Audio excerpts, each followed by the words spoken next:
Hello and welcome to the HHH Racing Podcast, episode number 51. I am your host, Howard Kravitz. Thanks very much for joining me. What a crazy day I have had today. As most of you know, I was at Canterbury Park last night for an unbelievable night of racing, and I almost had our first live stream from an airport. There was a lot of weather in Chicago today. I literally just arrived home about half an hour ago. I was about ready to do our live stream from the airport or have to cancel it, but thankfully Mother Nature cooperated and I am here. Thanks so much for joining me tonight. Please make sure you subscribe right there on the right side of the screen. And after you do that, of course, hit that notification bell so you are aware when new content arises. The number of subscribers just keep going up and up, about 315 right now. Thank you so much for supporting the show. You can also, of course, follow me on Twitter. And on Twitter, I sent out a lot of great pics.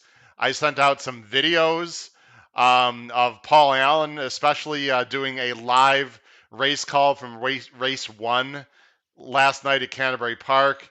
So anyway, I believe I send out a lot of good vibe out on Twitter. At H Kravitz is my handle. You can see it there on my name tag. Also, you can email me any questions, comments, concerns about the show, hkravitzhorse at gmail.com. hkravitzhorse at gmail.com. I've talked about the Race Day blog, and I want to be very careful when I talk about this because on July 1st, everyone who is already subscribed to the Race Day blog, your subscription will automatically renew. So thank you very much. I will also, of course, as promised, make a donation to the Thoroughbred Retirement Foundation at the end of each month, and June is almost ending. So I will make a donation to the Thoroughbred Retirement Foundation on behalf of myself and you, the viewer, for those of you that have signed up for the blog. So you have nothing you need to do here on July 1st if you've already signed up for the blog. If you have not signed up for the Race Day blog, which is a great deal, you get one every Saturday. It's only about $3 per blog. I would wait, frankly, until July 1st. Because if you sign up now, then you'll be paying, about $12.99 for just this weekend's blog, and then it will auto renew for next weekend. So just hold on and wait. If you have not signed up for the Race Day blog, I would wait until July 1st to sign up for the Race Day blog. I've hit pick 5s on there, pick 6s. Not only am I giving you information about the main sequence, I'm also going to give you information from another track or other big races throughout the country on the blog. So please make sure you sign up for that Race Day blog. Beneath this video player in the description, there is detailed information about the Race Day blog if you need it, as well as you see it on the screen there. And of course, I got my hat right there. Canterbury Park, got to represent. Go on inthemoneypodcast.com on the blog section. I write, of course, for Canterbury Park every Tuesday, Wednesday, Thursday, and Saturday. Please make sure you check that out in the In the Money Podcast blog. Before we get started, I just want to take 1 minute to say something. I was thinking about a few things on the plane coming back here today. I am so fortunate. I really am. So, very briefly, last August was the first time really anyone in the horse racing world knew about me, of course, outside my friends and family. I was on the Matt Bernier show. I was fortunate to win a contest and be on the show last August 2020. And then, as the horse racing gods bestowed upon me, I was lucky enough to be on his show 2 more times. And so some people, like our guests, got to know me a little bit on a national level. I decided to start, because I love horse racing so much, I decided to start my podcast and live stream in late January, early February. And I did not do it for fame. Certainly didn't do it for fortune, because I'm not making money off it as of right now. I just did it because I love talking about horse racing. I certainly didn't do it to get the attention or to have my ego stroked or anything at all. But I got to tell you, this thing has absolutely exploded. I've worked really hard not only through the live stream and the podcast, but of course also on the In the Money um, podcast blog for Canterbury Park. And the number of people that have responded to this show and myself on Twitter, I've never sent out a tweet, excuse me, until literally like January in my entire adult life. And the response I've gotten from everyone out there, I really, really appreciate it. I have some really excellent handicappers following me, some contest winners, Dylan Donnelly, JK, Jonathan Kitchen, Eric Bialek I met last night. And by the way, speaking of last night, I also want to give a huge shout out, as I did on Twitter, to Canterbury Park, Jeff Madej, media relations there, director there, Brian Aragoni, who does the paddock, he does on-air talent, Paul Allen, who is the racetrack announcer, and the list goes on. But thank you so much to Canterbury Park. Just had a great experience there last night. They treated me like a king, had a great time, and hit the pick five at the end. So that was a good thing. But again, this channel is exploding, and I have some breaking news. I will be on Spotify, SoundCloud, some other social media avenues very soon. It's in the works.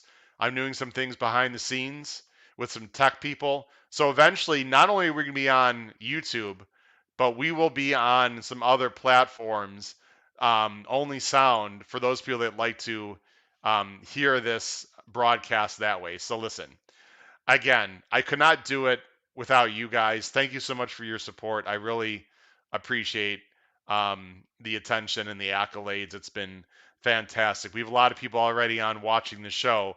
Speaking of which, please make sure you comment there on the right side of the screen, of course. I'd like to have a live, active chat tonight because this sequence we're going to talk about at Churchill Downs on Saturday is fantastic. Speaking of which, let's get to our viewer guest. So, as you know, by the way, in 2 weeks, I have Andy Serling is coming on in 2 weeks. I also have Eddie Olczyk will be on after the NHL playoffs. I have some plans for other superstar guests to come on, but I like to mix it up with some viewer guests. And tonight, I have a Chicago guy. I got to keep it close to home tonight. He's a fan of the show. He's a viewer of the show. He's an excellent handicapper.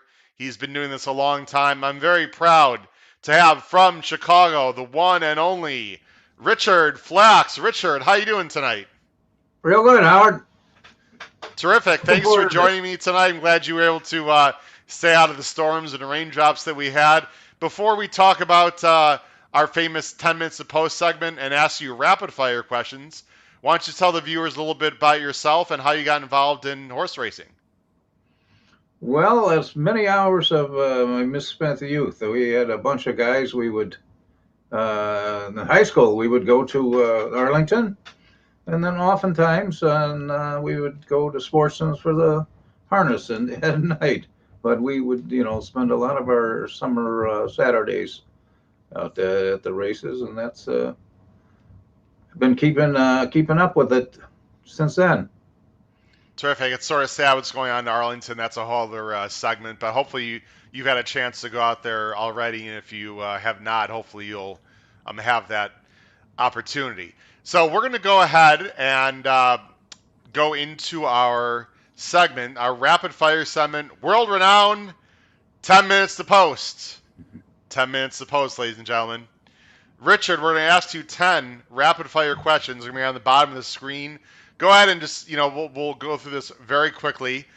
We also just want to let you know, Richard, a good friend of mine, as you see on the bottom of the screen there, Kyle Roscoe, who was on the show about 2 weeks ago, who works at Arlington Park. He's a terrific young man.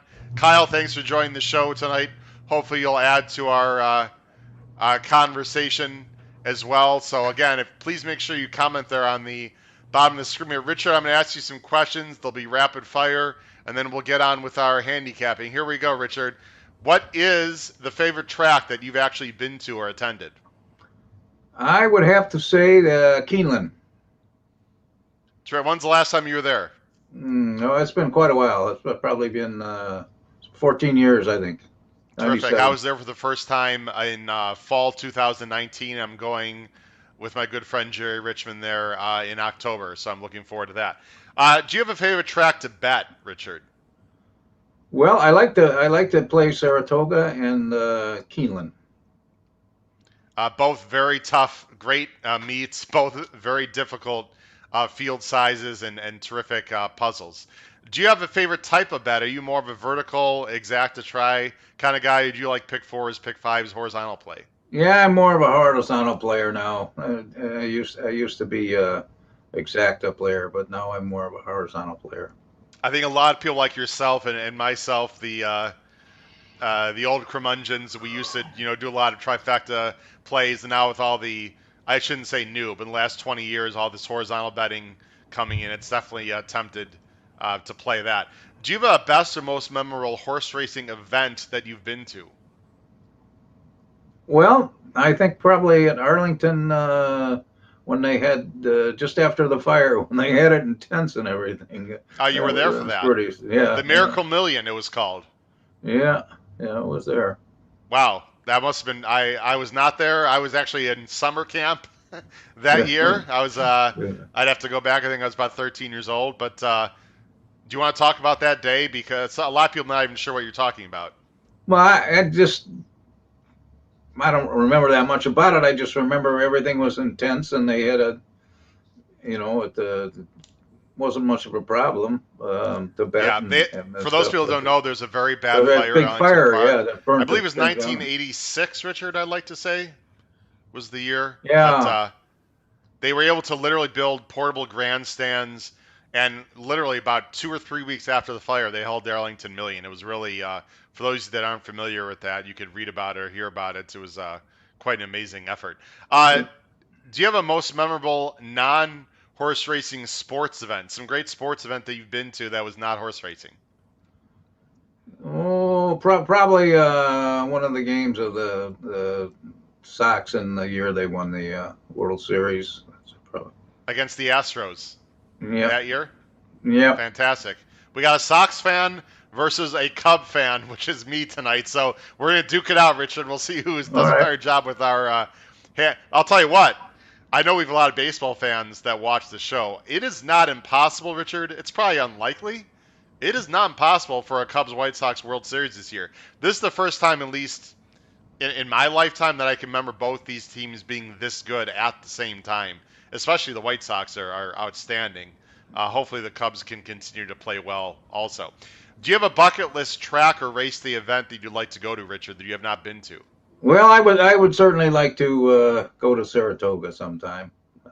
That'd I'm be right nice. there with you. I actually have not been to Saratoga either. I'm not going this year. I'm doing some other traveling for my 50th birthday in August, but I hope to go to Saratoga next summer. Favorite horse of all time, Richard? Oh, I was thinking about that. Well, it's probably either Cigar or Secretariat. I saw a Secretariat race at Arlington, and that was Wow. Where quite a in show. person? Yep. Where was that? I told you I spent a lot of time out there when I was younger.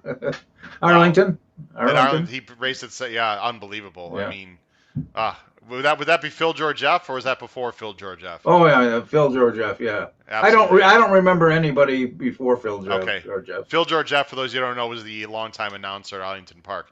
Do you have a favorite current? Let's say current jockey right now. Do you have a favorite current jockey, Richard? I don't know. I'm pretty high on Jose Lascano and riding on the turf. He is really impressed me lately since he He's came very good. back. He actually just came back from injury a few Same weeks after ago, and that he's been injury. absolutely He's on fire been out in New York. he was riding lights out there. Absolutely. Um, if you go back to your biggest score, obviously I'm not going to ask you the amount, but do you remember the type of bet it was when you had your biggest score? Oh, it probably on a pick five. A pick five. Do Yeah, you remember the track? yeah. It was Churchill. Terrific. Well, listen. So we've got the right guy on tonight, folks. We have a Churchill pick. I'll tell you what. Uh, Churchill's been difficult for me this meet. Maybe it's because I don't watch it on a daily basis, but I think Churchill's been has been difficult. Hopefully, we can catch it on Saturday. Last question, Richard, before we get into handicapping.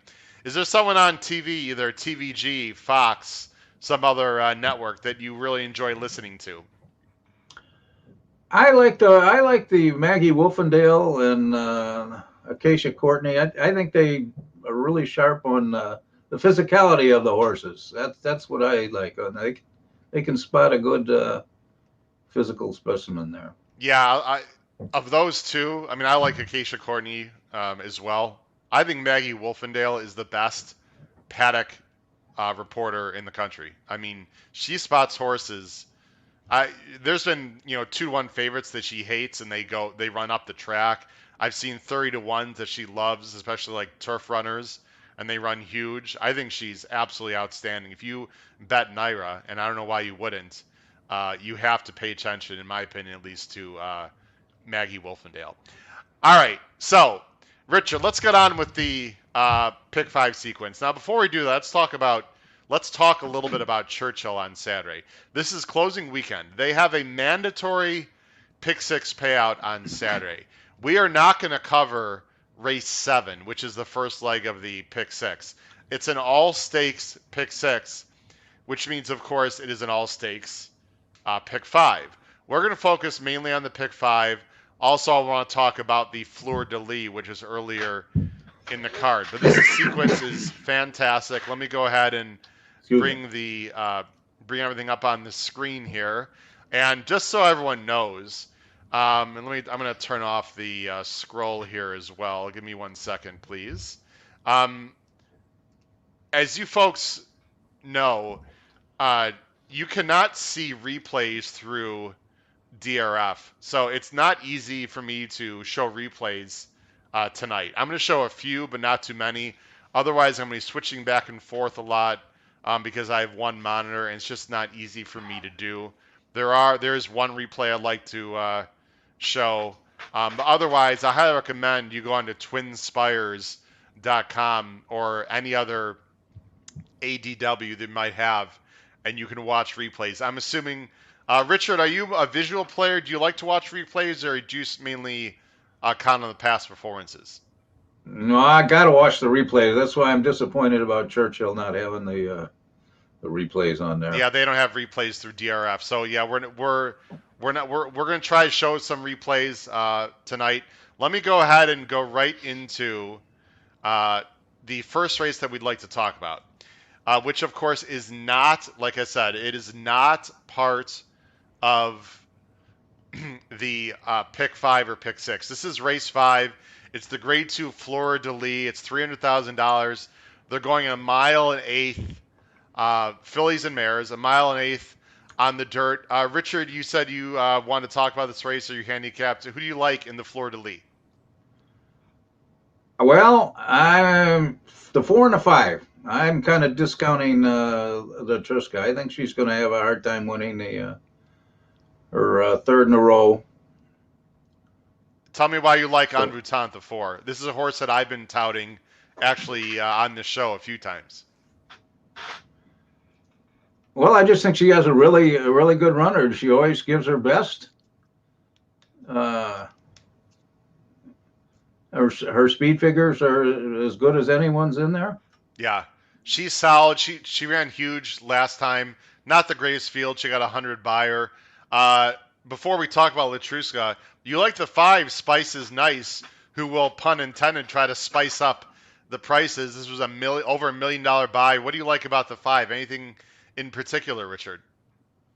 Well, he's just in the middle of his 4-year-old. He came back 2 races as a 4-year-old, and look at those improving buyers. And I look for another jump, 99, 100, that should put him in the mix with the Yeah, other two. Spice is nice. Is a nice 4-year-old filly. She is improving, like Richard said. If Latruska doesn't fire, that certainly will open up the race. I think the distance, by the way, this is a mile and eighth. Richard, I think distance really helps the 5. I'm sure you'd agree with that. This is by Curlin out of a Bernardini Dam. What is it that you did not like about Latruska, who's 4-5 morning line? Looks like she's going to have the lead. But Richard, she is coming back pretty quick here, only in a few weeks. Yeah, well, I just think she's going to have trouble running those races. She'll run good. I just don't think she's going to win. That's all. The second or third spot for her. Yeah, I wish there was another. If you just go down the PPs there is not another horse that really shows a lot of speed. Maybe Antoinette, but Antoinette's not nearly as quick as Latruska. So it looks like Latruska's going to get the lead again. A mile and eighth, though, is a big question. I know she won a mile and eighth at Saratoga last year. I don't think distance is her friend. And I do think Anmutan's going to be breathing right down her neck at some point. So it's going to be very interesting. If they hook up, I think anything can happen in this race. It ought to be very interesting to see what happens in the Fleur de Lis. Just want to put up a comment. Kyle Roscoe made a good point here. You can see replays on YouTube for Churchill, of course, or Twin Spires, but Churchill, there are ways to see replays. And Jack Fain is here tonight. Jack had an incredible weekend last weekend with Alexandra. Jack's gonna, of course, comment in. Jack, I guess, loves Latruska. And we'll talk about Maxfield later in the card. Jack, it's going to be very interesting to see what happens. But yes, Latruska and Maxfield are going to be big favorites. It's going to be interesting to see which one's the bigger favorite on Saturday. I actually think, I don't know. It's a great question. Comment if you're watching the show tonight. Who's going to be a bigger favorite on Saturday, Latruska or Maxfield? I'm actually, it might be Latruska. Although Anratan's going to take a lot of money. But I don't know. It's going to be very interesting to see who's going to be a bigger favorite there. All right. So, Richard, let's go ahead and talk about, as I go to the correct screen, let's go ahead and talk about the Pick 5 sequence. Now, the Pick 5 sequence is very interesting. It's an all-stakes Pick 5. It starts, ladies and gentlemen, in race 8. It starts at 4:22 on the East Coast. It starts with a 6 furlong. There's two 2-year-old races, stake races, to start this Pick 5. Let me go ahead and go back to so I can see the screen here. Do not, I repeat, do not shy away from this Pick 5 because there are baby races in the first two. If you do your research, hopefully you listen to the show, obviously, you do your handicapping, I would not shy away from this Pick 5. But I do want to say one thing right off the top here. I think this Pick 5 is difficult. If you have a smaller bankroll or you don't usually play Pick 5s, you might want to only play the Pick 4. Because in the last 4 races, I think there are 2 of the 4 that you can go a little bit skinny on. I would never, ever on this show give anyone a hard time or demean anyone who doesn't have the bankroll to play a Pick 5. If you're one of those players that likes to spend only maybe, $36, $48, personally, I think it's going to be hard to hit this Pick 5 with that bankroll. You're probably better off only playing the Pick 4, just my opinion, because I think this Pick 5 is pretty difficult. But Richard, we're going to get right into the sequence here. Let me go ahead and put up our picks on the bottom of the screen. You're going to see our picks as I usually do. Richard has not seen these before. Richard, as you can see in this first leg, we do have the same horse that we're going to talk about on top, and that horse is the 8. So let me go ahead and go back to my screen here so I can get the 8 up and show everyone. The 8 horse is 5-2 Morning Line, is the favorite. Great name on the 1s and 2s for Norm Cassie. Why don't you talk about the 8, Richard? Well, this is one of my favorite type of horses. The young 2-year-old wins its maiden. It wins it just setting off the pace and then just saying, okay, see you later. And these guys come back to run real good in these stake races. Yeah, on the 1s and 2s was very impressive. Again, we could show 50 replays tonight, folks. I highly recommend you go ahead and watch some replays because we're not going to be able to show very many tonight. Again, it's only because it's Churchill Downs. On the 1s and 2s, Richard beat the number 3, Tis Plenty. I'll just go ahead and open that up here. You can see these 2 horses ran against each other in their first race. And just to tell everyone what happened, Tis Plenty for Santana and Asmussen got the lead, I would say relatively easily, and on the ones and twos, just laid off the pace and went right by Tiz Plenty very impressively. Richard, I like that a lot in a 2-year-old race where you see horses pass. I'm assuming you agree with that because a lot of these little babies just go to the lead and win, but this horse looks like he can, excuse me, she can rate a little bit. Is that what you thought? Yeah, that's how I like them, just rating off the leader, and then just when the time is right, they just say, "See you later. This is Yeah, over." this horse is out of Jimmy Creed, very talented. A sprinter, got a 78 buyer. I think the 8 has a big chance to win this race from just off the pace. Richard, you have the 1, which is one of 2 in here for Steve Asmussen, Wicked Halo, by a freshman sire that I'm sure everyone has heard of, Gun Runner, who has off to a great start as a sire with Jose Ortiz from the rail. What do you like about Wicked Halo, Richard? Well, I'm just taking a shot with Asmussen in these races and Ortiz. It's not a combination that I'm really familiar with. I don't think Asmussen used Ortiz much, but it looks like it can run a little bit. I want to show this race and just talk about the 1 a little bit. As people see on the screen, I have the 1 nowhere. Now, I'm going to readily admit that might be a mistake, but I have reasons why. And listen, again, you have to take some stances. I'm going to have the 1. And again, if you're interested in my ABC selections, everyone, the ABC selections will be on my blog. So please, of course, if you have bought the blog, you'll see it. If you have not bought the blog, you can certainly buy it after the show. But again, you might want to wait until next week because it will auto refresh the $12.99 at the beginning of the month. But I have some reasons why I don't like Wicked Halo. Let me tell you why. First of all, he was not a big favorite, and they started him at Lone Star, which is fine. There's nothing wrong with that. But you could see he was barely the favorite. That's the first thing. All right. Now you see he got an 81. I'm not so sure if that number is accurate, and the only reason I say that is if you go and look at the next race, the horse that came in third came back with a 59. 2 other horses have come back from that race. One got a 6 buyer, and one got a 14 buyer. Now, maybe it's apples and oranges. Maybe you cannot compare those 2 things.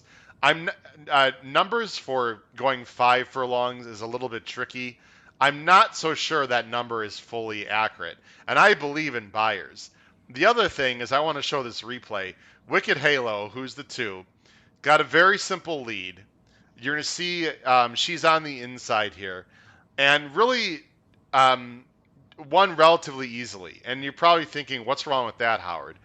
There was really no adversity. You see the 2 right there, Wicked Halo, broke very well, as almost all Steve Asmussen horses do, and really was impressed. Okay, the 3 comes up here a little bit, and the 9 comes up a little bit, but they're really not going that fast.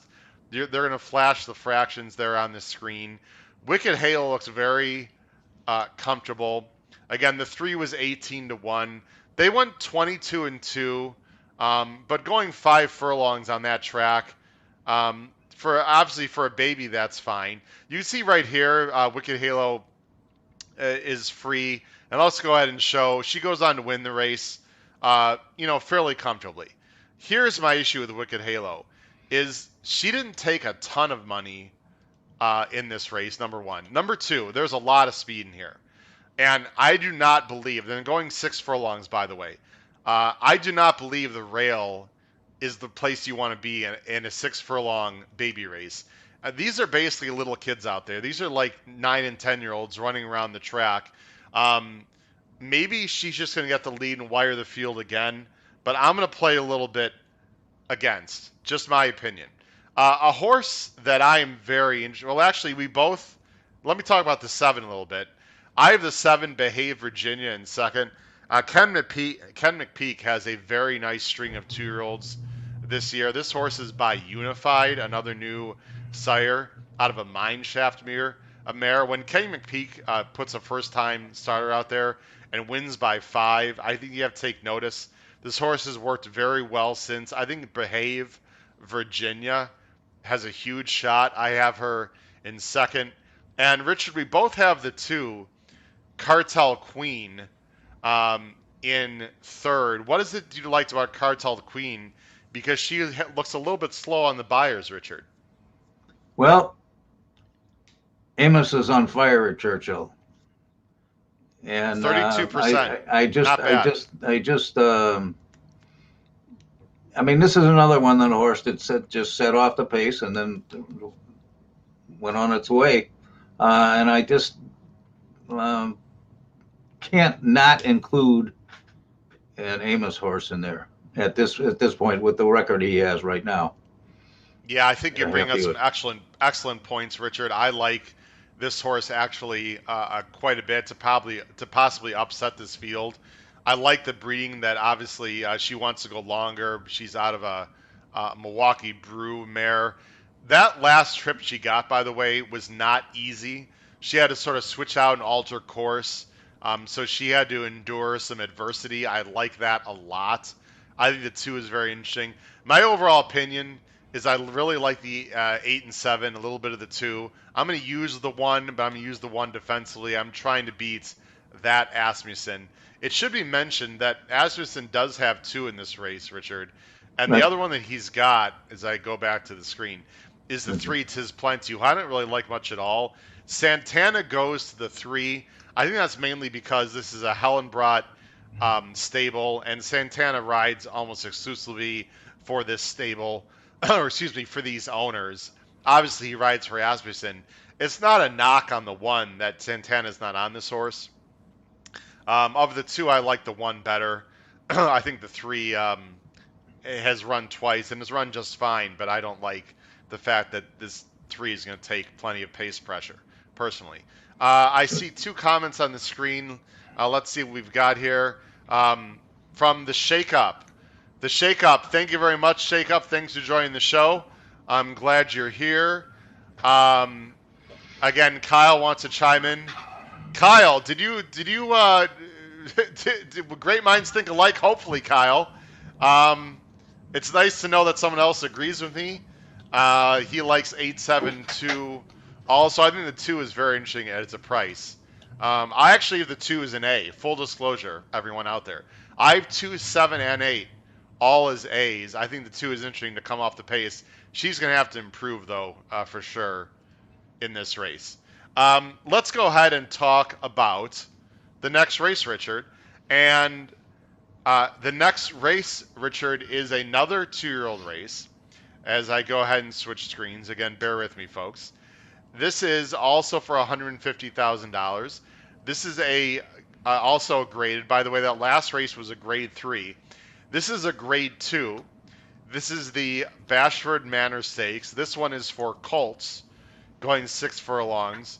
And I would assume that some of these horses, Richard, are going to go to Saratoga after this race if they race well. Let me go ahead and switch the picks there on the screen for everyone. Hold on one second here. And Richard, we are actually, it's interesting, Richard. We have a different horse on top, but we do have two of the same three in our trifecta. Richard, why don't you go ahead and talk about the 8 horse that you like in the Bashford Manor? Well, Double all right. Thunder.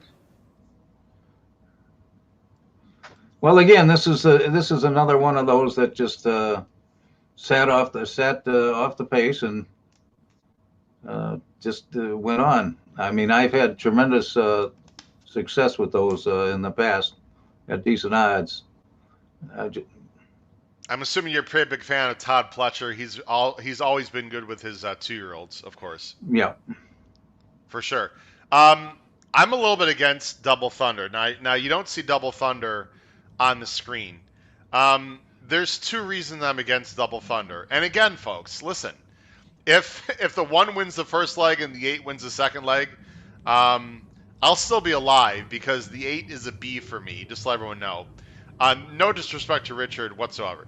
First of all, this horse is by Super Saver out of a Tappet mare. So this horse is screaming 2 turns. There's 2 things I don't like. Number one, I'm actually 3 things. 3 things. I'm not sure about why this horse started at Monmouth when the bigger purses and structure is at Belmont. Maybe I'm nitpicking. I don't know. to me, that was a little bit of a negative. Number two, the horse only went off at 5-1 for a Pletcher first-time starter with this breeding to run at Monmouth, and then only be 5-1. I don't know. I'm going to go ahead and show the replay because we can see the replay very easily here. Double Thunder is the one horse. What you're going to notice here is Double Thunder gets outbroken, but that really shouldn't be a surprise because, again, this horse is not bred to be super duper. You can see he actually hopped up a little bit at the start. The jock is asking you can see with his hands, the jock is asking very vigorously, and Double Thunder is able to get to the two path right here. And from this point forward, it's basically a two horse race. And I like how game Double Thunder was here, battling with the favorite Never Early. I'm just going to go ahead and take this to mid stretch. And you can see it basically a two horse race. They're both drawing off. This horse has a nice stride. You see sort of ducks in a little bit there, but again, these are babies. They're going to be immature. And certainly he goes on with it and wins, fairly comfortably. Not the fastest time. Um, I don't know. I have mixed feelings about this horse. Obviously, Double Thunder can win the race, Richard. I just have a few knocks against Double Thunder. We'll see. Richard, we have two horses, the 2 and the 4 horse, and I'll talk about my top selection in just a moment. We both have the 2 and 4 in the money there. Let's go ahead and talk about the 2 horse first in this race as I go ahead again and work on the screen. And the 2 horse that you like is by Dal Stewart, trained by Dal Stewart. More known to be a trainer of long distance horses and a very patient guy with another Super Saver colt, Lansdowne. What do you like about this horse, Richard? Well, I like the fact that John Court's on him. I think he's been riding pretty well for I forget who's the one trainer he wins a lot for, but he does well with Stewart. And I just like the way that the horse ran here, and they just kind of shut him down there at the end. Yeah, he's a great owner in Willie Horton. He's very precocious he ran well. He ran a legitimate 59. There's nothing wrong with that. First time out. By the way, just let everyone know, at this time of year, often fillies are just a little more mature than the boys. It's just like humans, right? Girls mature earlier in their physical development than boys do as humans. Horse races are no different. In general, fillies are very capable of running faster times at this time of year, all the way up probably until late into the 2-year-old, early 3-year-old season. So when you see some of these slower buyers, I wouldn't really discount that too much compared to the fillies. I have this horse in third, and the other horse who does not have a very appropriate name because, of course, Glacial, you would hope, would run fast. You have Glacial in third, Richard. Yeah, I like the jockey trainer combination is pretty good on this one, and it ran well last night. It grabbed the lead and increased it from there. Yeah, went very So well. Norm Cassie and Glacial are 29%, as Richard uh, very accurately pointed out. 29% at the meet. This is an excellent combination. The horse did break a little bit slow, rushed up, battled, won. I like everything about the 4. I like how game he was. He's by Frosted out of a talented Lionheart mare. So, again, this horse, there's no reason why this horse cannot improve. I want to talk about my top horse here, which is 9, Red Run. You're going to hear a theme, or you've already heard a theme from me in these baby races. I like horses, ladies and gentlemen, that can pass others in this spot. I think it's very important that you try to find some horses that are capable of passing because there's a lot of horses that have speed in these races. I also love the outside post. I can't tell you how many times in the debutante, the Bashford Manor, I've seen talented horses on the inside have trouble and not win. I much prefer outside draws in this race. That's what Red Run has. Also ran in the slop last time. This is another Asmussen gun runner horse. Again, a little bit slower on the buyer. I'm not worried about that. Has been working well since.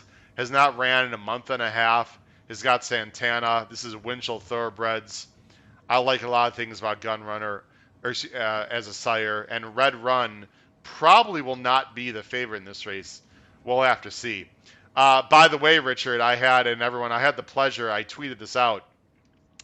I had the pleasure of meeting Ricardo Santana and Florent Giroux for the first time. I actually shook both their hands. Really good guys, very competitive on the racetrack. You could tell because Florent Giroux did not win. He had a very close second in the Mr. Lake Derby last night, and he was really frustrated, appropriately so. Nothing negative, just he was really competitive, and he was really upset. I think more with himself because he lost by a nose. But I just love that fighting spirit that both these guys have. You can tell they've won a lot of big races and love to win. But it was a pleasure to meet both of them. C Money in the house. C Money, thanks for joining the show tonight. Oh, we got all of our regulars. We got some new people. Again, if you're just watching the show now, if you have some friends, listen. Please, I need to gain new membership, new subscribers. Get on your phone right now. Text people, hey, you want to learn about horse racing? You want to find out about the Pick 5 and some races in Churchill? Go on to the HHH Racing podcast on YouTube. Just go to the search bar, type in HHH Racing Podcast, or you can go on Twitter and follow me, and the specific YouTube channel link is there. So please spread the word. C Money, thanks for joining the show tonight. By the way, I have 4-9 as A's in leg 2, race 9. Now, Richard, I don't know how you feel, but the next 2 races I think you can go a lot more skinny, in my opinion. And that's why you might want to play the pick 4, ladies and gentlemen, if your wallet is a little bit smaller, if you don't quite want to spend the money that others would, because I think the next 2 races are a bit more obvious. Let's go ahead and talk about race 10 on the card. I'm going to go ahead and switch the picks first, Richard. There's our picks for race 10. And then I'm going to go ahead to our screen and go to race 10.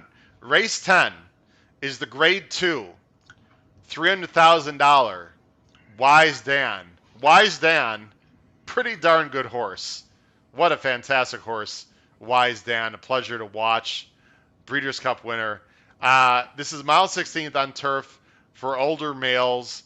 I believe the turf rails are going to be down. I apologize. I've had a very crazy last 48 hours going up to Canterbury Park, as everyone knows. But I'm pretty sure the turf rails are going to be down here this weekend. You have the number 3, who's my second choice, Richard. You have number 3, great name, excellent turf horse. Some like it hot brown. Richard, why don't you go ahead and talk about the 3? Well, this horse is the third off the layoff. I looked for him to even improve on that 96 last time. And this horse is always competitive. Well, usually competitive. But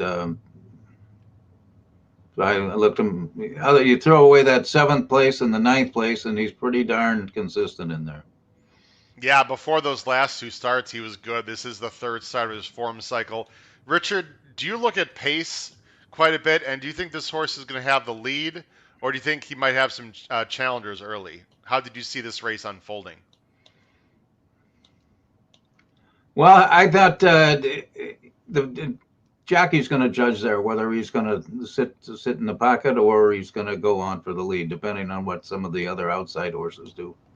So I don't know. Sure, I'm sorry, go ahead. Yeah, I can't tell whether somebody else is probably going to go for the lead. Yeah, he's got a 123 early time form U.S. rating. The only horse that could maybe put some pressure on him, it looks like on paper, would be the number 8 Field Pass, who Richard has in 3rd. Richard, this is the other Michael Maker. Do you pay attention carefully when a trainer has 2? And we've seen this so many times. Sometimes, Richard, that a higher odds horse or the horse that doesn't look as obvious um, upsets the barn mate. Do you think that's possible on Saturday? Yeah, well, I don't. I like trainer jockey combinations, but when they have two in the race, I don't put much stock on that unless there's a good reason that I should prefer one over the other. But usually I don't,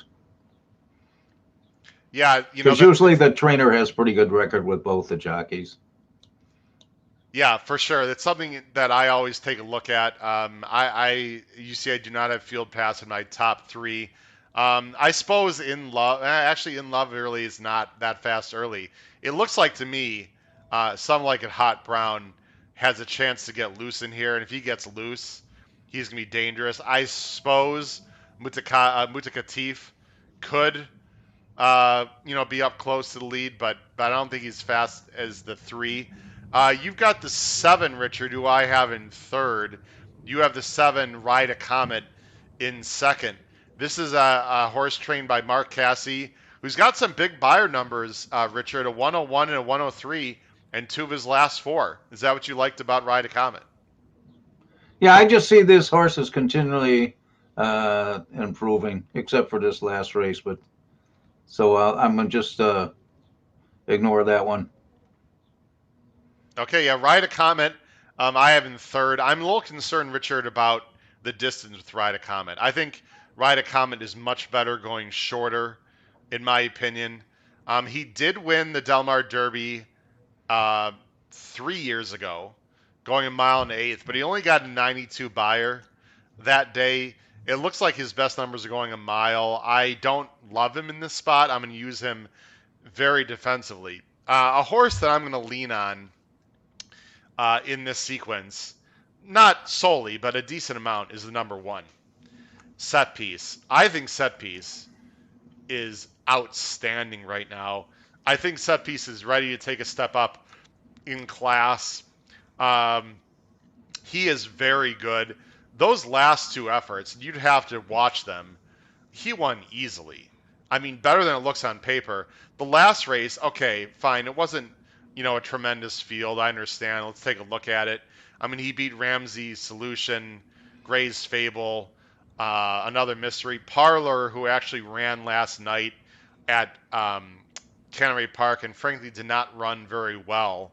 And I liked him a little bit in that spot just because of who he'd faced. But I will admit Parlor did not run well last night at all. He's a little bit washy. I don't think he handled the heat last night. But anyway, Set Piece won that last race so easily. I see this as a two-horse race almost completely. If the one or three do not win this race, I'm going to be out of the pick five, plain and simple. I do not like anyone else enough to even really use them. I might use the seven very defensively, Ride a Comet. But I think this is all 1-3, 3-1, depending on how you go. I actually like the one more than the three, but the three does have a pace edge. I frankly would be shocked if anyone else wins this race, in my opinion. A few people, more comments. We have Matt Halter. Matt, thank you very much for listening to the podcast tonight. I know Michelle Yu was on a live stream earlier, I believe, with Peter Thomas Forenthal, Jonathan Kinchin, and the gentleman from Medallion Racing. I apologize, I do not recall his name. I have not had a chance, Matt, to watch that broadcast. Matt, if you want to tell us why you're bringing that up, are you just bringing that up just because it was Michelle Yu, or did she say something in relation to this show or anything? By the way, I did have a chance, of course, to meet Michelle Yu in person last night. We had a few adult beverages with a few other people. She is a wildcat. I love Michelle. She is such a great personality. She's so much fun to be around, and she's also a darn good handicapper and knows horse racing very well, as her husband is trainer Ryan Hansen out in California. She knows horse flesh. She definitely knows what she's talking about, and it was a pleasure. So Matt, if you want to chat on the, put in the live chat if there's something specific that she said today, or are you just asking me about Michelle in general? But thanks for commenting. Let's go ahead.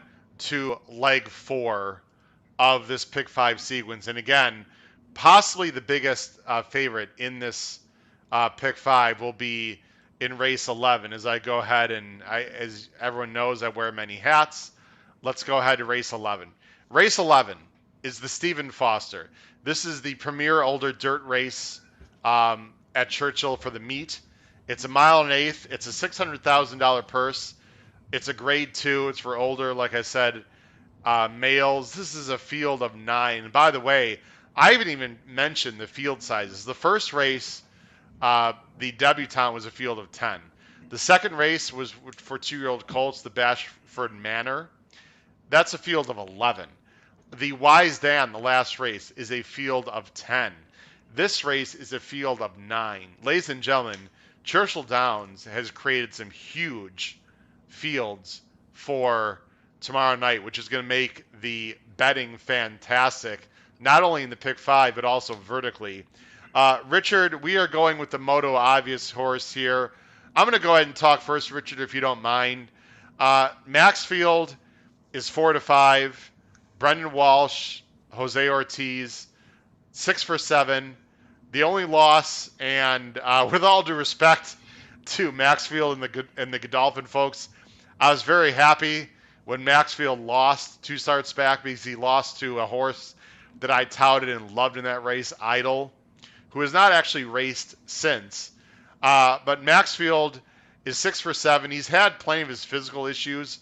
Ran very well last time in the Ali Sheba. Beat 2 in this. We'll go ahead and just look at the chart there. Beat 2 others in this race. Visitant, who's on the outside in this race, and Chess Chief, who finished 3rd in that race. Again, not going to show the replay, but Maxfield got a very nice trip, just stalking the outside.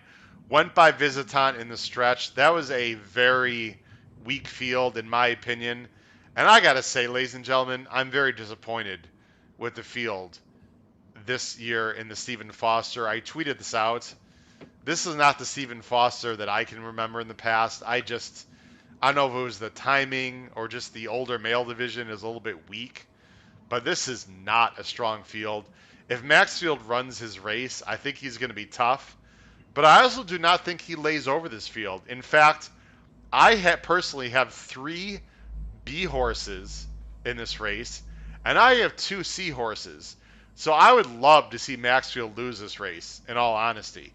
Richard, do you think Maxfield lays over this field? Would this be like a possible single for you in a pick 5, or do you think there's a lot of competition here? I don't think there's that much competition on it, really. I just debating whether to single it or not. Uh, Well, I think he has a chance to be less than 4-5. Do you think we'll get 4-5? I think he might be 2-5. I don't think he'll be 2-5. I think he'll be 4-5 probably. Okay. He ran very well last time, no question. Richard, you have a horse in second that I have nowhere in my top 3. Chess Chief. Chess Chief is very good right now for Dallas Stewart. Tell me what you think about Chess Chief. Well, he seems to run pretty decent in the graded stakes recently. I like the Valenzuela on him today. Velasquez. I realize he's beaten pretty badly Maxfield last time, but as I say, I'm pretty high on Maxfield. So Right. Yeah, for sure. And you've got the 2 Empty Tomb, who's a horse that I've talked about on this show. Actually, Empty Tomb was in the race on. If you go all the way back to August 14th, 2020, that is the race that I actually handicapped for the Friday feature when I was on the Matt Bernier show. Obviously, he didn't want turf. Empty Tomb is getting good. He's won his last 2. Or excuse me, he's first and second in his last 2, and optional claiming 80 N3Xs at in Kentucky at Churchill and Keeneland. I think Maxfield is a very likely winner, but if I had some more guts, I wouldn't put Maxfield as a lone A. I don't know. I don't want to lose the pick 5 because I don't have Maxfield as an A. There's some horses I'd like to talk about though. One of the horses I want to talk about is South Bend. I really, really liked South Bend last time. He got bet down all the way to 3-1. He had a lot of trouble in the blame. That was the on May 29th. Again, here's the issue with that race, though. Everyone's going to see that trouble on South Bend, and I'm not sure I'm going to get the 12-1 on South Bend. If there is some pace in this race, which there absolutely is, if they hook up, I still think this horse has a big shot. I liked him more last time. This field is obviously tougher. South Bend got a 97 buyer in the Travers going 1.25 miles. His first time out at Keeneland, I thought he ran very well, beating Mighty Heart, who he lost to last time, and beating Empty Tombs in this race. Last time, it was a very slow pace race. Gaffleone tried to get through a hole. He got shut off. I think Gaffleone's going to try to keep this horse to the outside this time, and obviously out of trouble. And there is speed in this race. When you go through and look at the PPs here, Chess Chief will be mid-pack. Empty Tomb has been better, close to the lead. I think Santana could be aggressive with Empty Tomb in this spot. Sprawl likes to be up close. He did not break well last time. I think Sprawl will be a little bit up closer to the pace. Silver Dust is also sort of front-running or mid-pack. Warrior's Charge only knows one way, really, for Brad Cox and Florent Giroux. This horse definitely wants to have the lead. So there is some speed inside of South Bend. South Bend is going to be one of my price plays of the entire day on Saturday. I'm hoping he gets a fair pace to run into. I'm hoping he gets a clean trip. And listen, he might not win, but I think he has a great chance to be in the money. Tell me what you think about South Bend in the chat or below the video player. Again, please make sure you comment below the video player on anything we talk about. South Bend, a very interesting horse for me. And I have the 5 Silver Dust in third. He's very consistent. He is 7 years old already, but Bashiza knows this horse very well. He's run fantastically last summer in the Stephen Foster and the Ali Shiva, losing to By My Standards and Tom's d'Etat. So you know he likes this track. My general opinion of this race is that obviously Maxfield is the one to beat. And I didn't even mention Visitant, who ran very well against Maxfield last time, who's not impossible. I'm hoping to beat Maxfield, even though I'm using Maxfield as an A in this race. Richard, before we get to the last race, we do have some more comments I'd like to mention. CJ is here on the show tonight. CJ was my guest last week. Thanks, CJ, for coming on. 2 weeks ago. Time flies. But CJ hopes Maxfield wins by 10, so you can bet against him. I understand, CJ, for sure. Tom Espinoza. Tom, thanks for being on the show or joining the show again tonight. Absolutely, Tom, it was a bad trip, but everyone saw that same bad trip. Trish Smith joining the show tonight. Anyone else going to be at Churchill Saturday? Trish, you want to fly me out there? I'll meet you. 2 trips in 1 week is a little too much for me. But Trish is going to be there on Saturday. Trish, have a great time. I'm jealous. Should be fantastic. But Trish, maybe we'll meet out at Keeneland in the fall. And also, oh my goodness, it's not Carolyn. James, what happened? You finally got your name on there. Congratulations to Jim. I'm just giving Jim a hard time because usually he uses his wife's name on the YouTube. Jim, I'm glad you finally have joined. You got your own YouTube subscription there. Jim loved South Bend in the blame. I did too. I agree, Jim. Listen, don't give up on a horse just because of one race, but it sure seems like the viewers of the HHH Racing podcast all love South Bend, so I'm not going to get that 12-1 probably, but we'll have to see. It's going to be interesting. All right, Richard, let's get you back involved here, sir. Let's go on to the last race of the day. Now, Richard, I don't know what you thought, but Richard, there's our picks.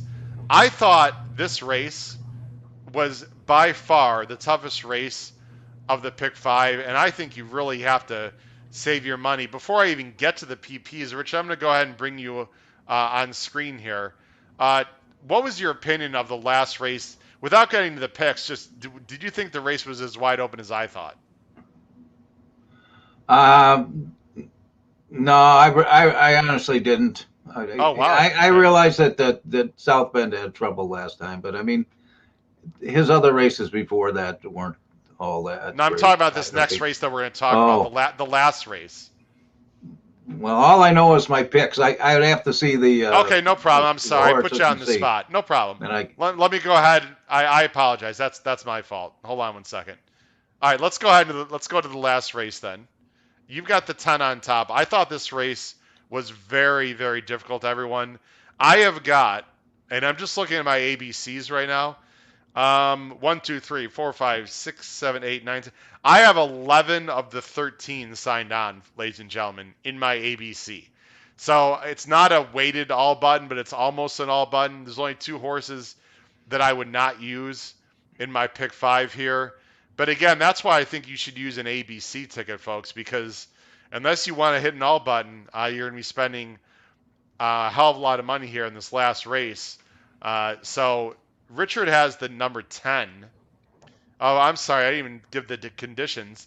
This is the Tuppen. This is not a graded stake race. It's 1 mile on the turf, 3-year-old fillies, restricted for that. And for fans of Arlington like myself and Kyle Roscoe and other people, you might want to pay attention to this race because I think a lot of these horses are going to come back in the 3-year-old filly restricted race at Arlington on what used to be called Million Day.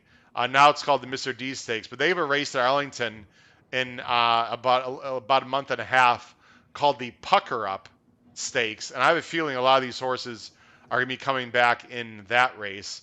Richard, you've got the 10 on top, who is 10 to 1 morning line. Very interesting. New Boss. Tell us what you like about New Boss, Richard. well, if you go back to that 6 March, you see he handled that Saranya who won last night at the Canterbury Yes. pretty easily. Yeah. Ran good last race, so that was at a mile where he beat Saranya. Yeah, there's the chart right there. Beat Saranya by 2 lengths, which is pretty Three, impressive. That was almost three. going a mile, I believe.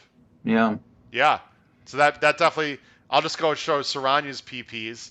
Saranya ran last night. I didn't see. That's the first time I've seen the buyer for Saranya. Didn't get a great buyer last night, interestingly enough, but did get the job done. I saw that in person. Barely got up in that race, but certainly beating a stakes horse is pretty impressive, Richard. What else did you like other than beating Saranya? Well,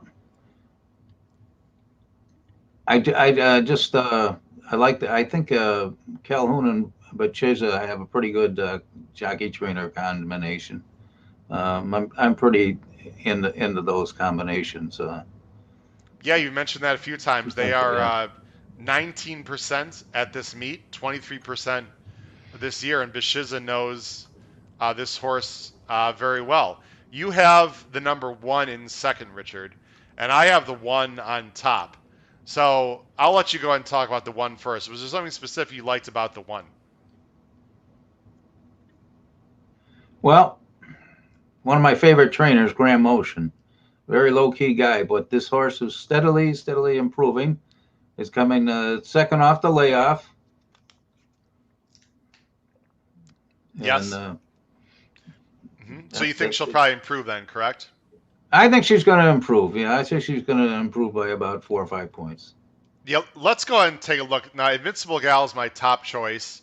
I think you're definitely going to get that 9 to 2. This is a completely wide open race. I don't know how I feel about the rail in a 13 horse field going a mile on turf, but I think there's quite a bit of speed in this race. You see, she's pretty much a dead closer. Um, eh, when she was a 2-year old, she was very good. She was 4 out of 5 in the money as a 2-year old. Only ran one bad race, and that was the Breeders' Cup Juvenile Turf. So I'm just gonna, throw that one out. Let's go and look at the last race.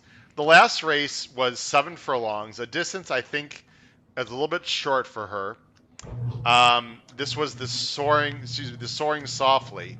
Now there are 2 horses. You can see Toby's Heart, who is also in this race.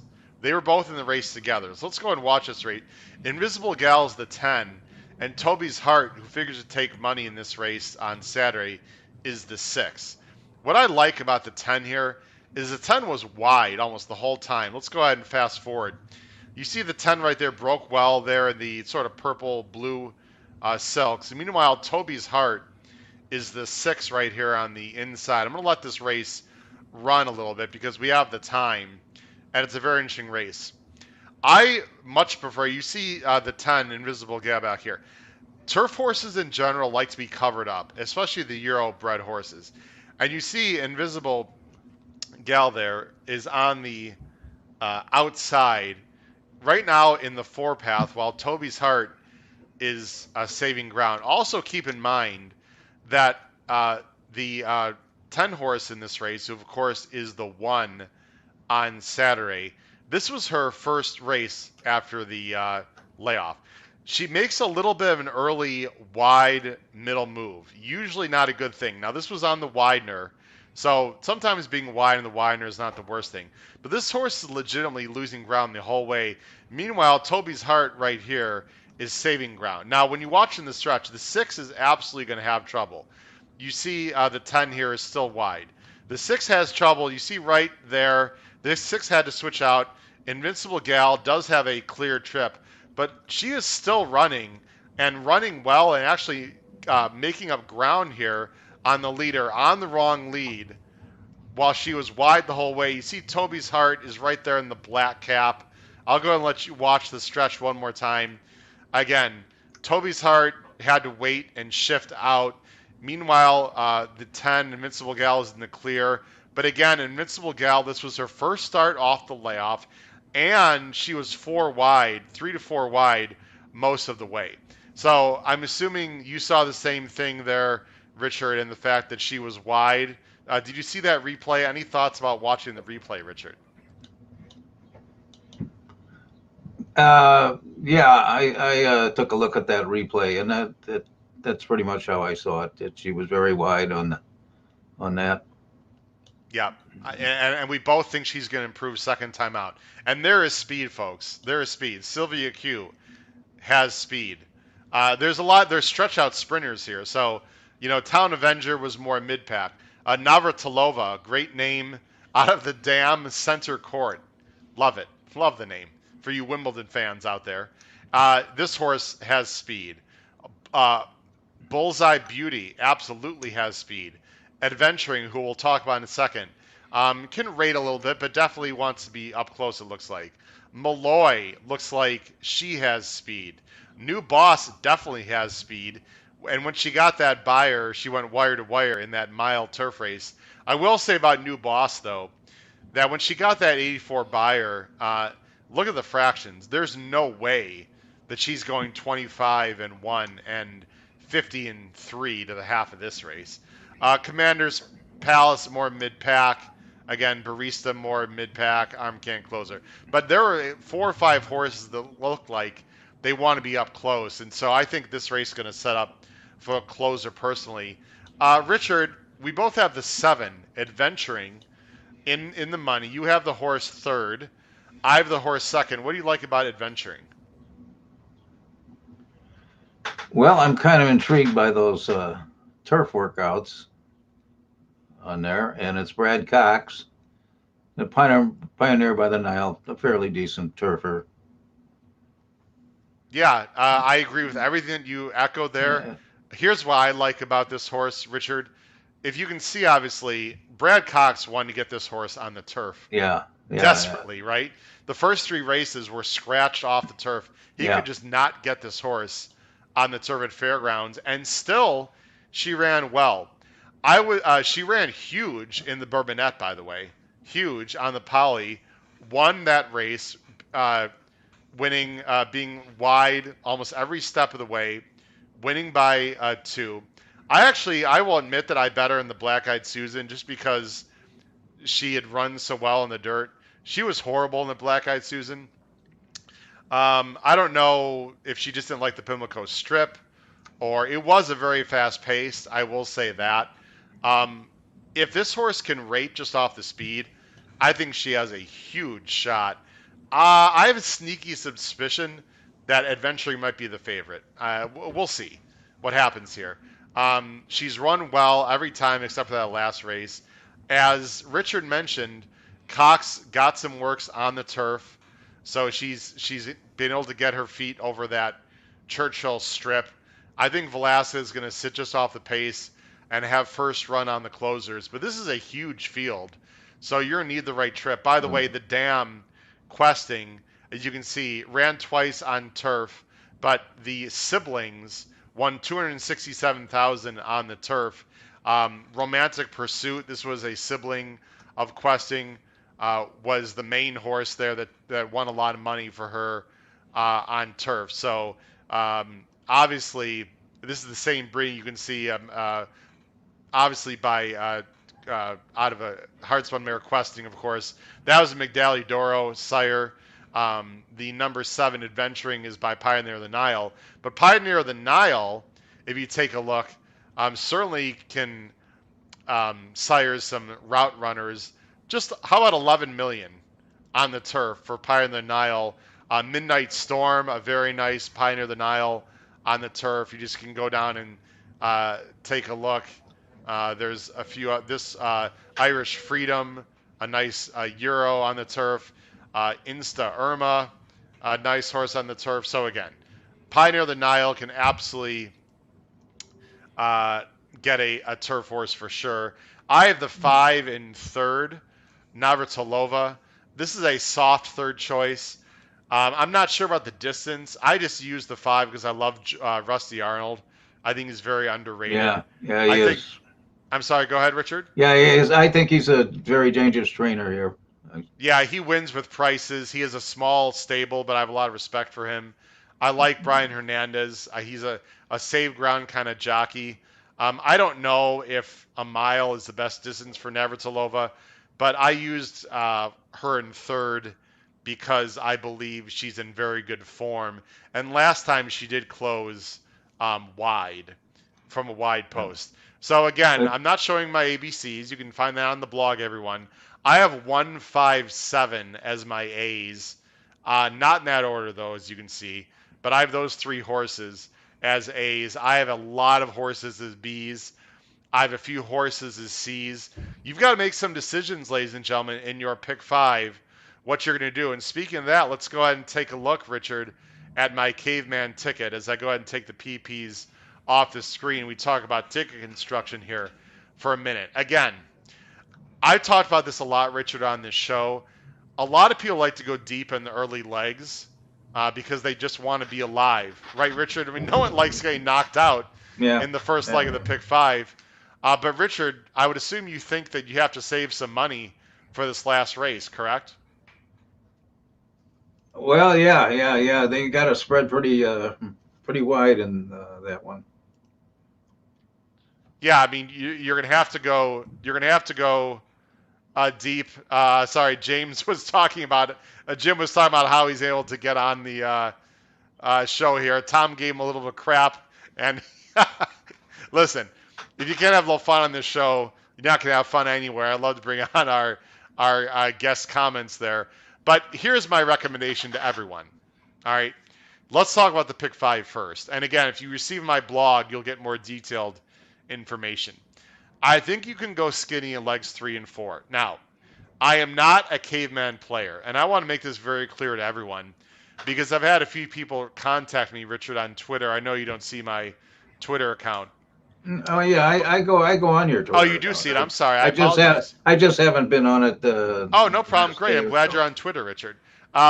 So I put some winning tickets on there, and they're caveman bets, right? But ladies and gentlemen, the ABC ticket, I have like 18 separate tickets. Okay, so when you see that I hit on Twitter, 99 times out of 100, that's part of an ABC ticket that I put out there. Okay, so um, you see it, my caveman ticket on the bottom of the screen. First of all, it's a big ticket. It's $100. Again, those of you who know me, I take big swings. I will probably only play the late pick 5 on Saturday at Churchill, and I'll play a pretty big ABC ticket. So really, to me, throwing out $100 ticket, which again, I know that seems like a lot for some people, but if that's all you spend at the racetrack, throw it on the pick five if you want. Go for it. Now, if you're going to play the pick five, I really think you're going to have to spend some money, ladies and gentlemen, because it is a tough pick five. The ticket on the screen has two singles.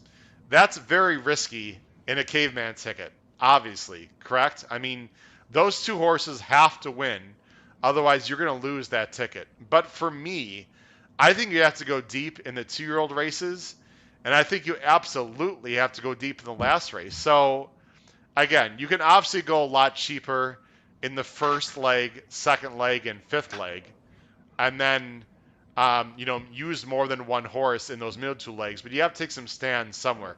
Richard, as you looked at this pick five and you looked at all the races, it sounds like you would like Maxfield the most out of anyone in this pick five. You would weigh him very heavily. Is that correct? Well, I would for the pick five. I don't, a 4 to 5 shot doesn't get my blood running, but Yeah. yeah, Jim correctly yeah. mentioned that my pick four tickets only came in at tickets over 20, only $20. I'm sorry, I didn't mean to do that, Richard. Yeah, my pick four ticket would be only $20 as a caveman, but again, I would be, I probably wouldn't play a $20. I'd probably, if I was playing a caveman ticket for a pick four, I wouldn't just single the one and single the eight. I'd probably use some like a hot brown, the three and leg two, and I would try to beat Maxfield with a few others. I think if you can beat Maxfield in the pick five, ladies and gentlemen, this pick five is really going to jump up. So I know I might sound like I'm being counterintuitive here. I think Maxfield is the most likely winner, and it all depends on your bankroll. But if you can beat Maxfield, I think you're absolutely going to get paid. My ABC pick five ticket is going to be bigger than $100. And then, like I said, if you receive the blog, you'll see it. I'm going to use a lot more horses underneath Maxfield. The race I'm really keying on is the third leg. I think it's either some like a Hot Brown um, or Set Piece. I'd be shocked if anyone else wins. I'm going to probably lose the pick five if one of those two horses does not win that race. Richard Flax, before I take you off the screen and end the show, do you have any other thoughts, comments about Churchill Downs, about the pick five, about horse racing in general, anything about the Triple Crown races? There's anything you'd like to add to the show? Nah, I'm kind of off at Churchill Downs now because you can't see any of the replays on that, and that's a vital part of the handicapping business for me. And I know the Triple Crown. It's I'm following it, but it's too early for me to have any real opinions on it. Going forward, sure. Yeah, Essential Quality looks like he's a real nice horse going forward, along with Hot Rod Charlie and some others. So, Richard, listen, I want to thank you so much. I want everyone to know that Richard sort of came on last second. If you want to be in Richard's position, please email me, hkravitzhorse@gmail.com. I have a list right now of approximately 10 viewers that said they are interested in being in Richard's position and handicap. You do not need to be an expert. You do not need to be a pro. We'd love to have you on the show. So please email me at hkravitzhorse@gmail.com. We'll put you on the list and you can be in Richard's position and come on the show. Richard, I thought you did an excellent job. Thank you so much for joining us tonight. Good luck with your pick five, Richard, and we'll talk to you down the line. all Take right, care. Howard. Have a Thank good you, evening. Richard. All right, take care. Bye bye. Everyone, that was Richard Flax from the Chicago area. I thank Richard for being on the show. A few things just to wrap it up. Again, please make sure you follow me at hkravitz on Twitter, hkravitzhorse@gmail.com is my email. I want to hear your opinions, ladies and gentlemen, about the show, things you'd like to see differently, any improvements that you would like to see from the show. I'm just reading a few comments here as you see me look to the right. Again, the Race Day blog. You probably want to, if you have not signed up for the Race Day blog, you probably want to wait until July 1st. I would wait until next Thursday, and then please sign up for the blog. A portion of the proceeds go to the Thoroughbred Retirement Fund. Again, below, or foundation, excuse me. Below the video player in the description, you can find out about the Patreon website and how you sign up for the Race Day blog. And then, of course, follow me in the money podcast.com for my Canterbury selections. Again, ladies and gentlemen, I've had a lot of more viewers come on. I cannot thank everyone enough. Please subscribe on the YouTube channel. Look out soon. There's going to be breaking news, I would say within the next week or so, maybe up to 2 weeks at the most, that I'm going to get this podcast on Spotify, SoundCloud. So we're going to spread the word and get a lot more people involved so that you can hear about the HHH Racing Podcast, not only just on YouTube, but other avenues. And then I will see you folks next Thursday, same time, same place. Not sure about the guests or who we're going to be covering. I will probably also put out a recap video on Sunday or Monday of these Churchill races because it's a huge card with a lot of stakes. And again, we've got Eddie Olczyk, Andy Serling, a lot of other great guests coming up on the show. So please continue to watch the HHH Racing Podcast. Good luck at Churchill Downs for a fantastic all stakes pick 5 and the mandatory payout of the pick 6. This has been episode 51 of the HHH Racing Podcast. I've been your host, Howard Kravitz. Thank you so much for joining me. Good luck on Saturday and good night.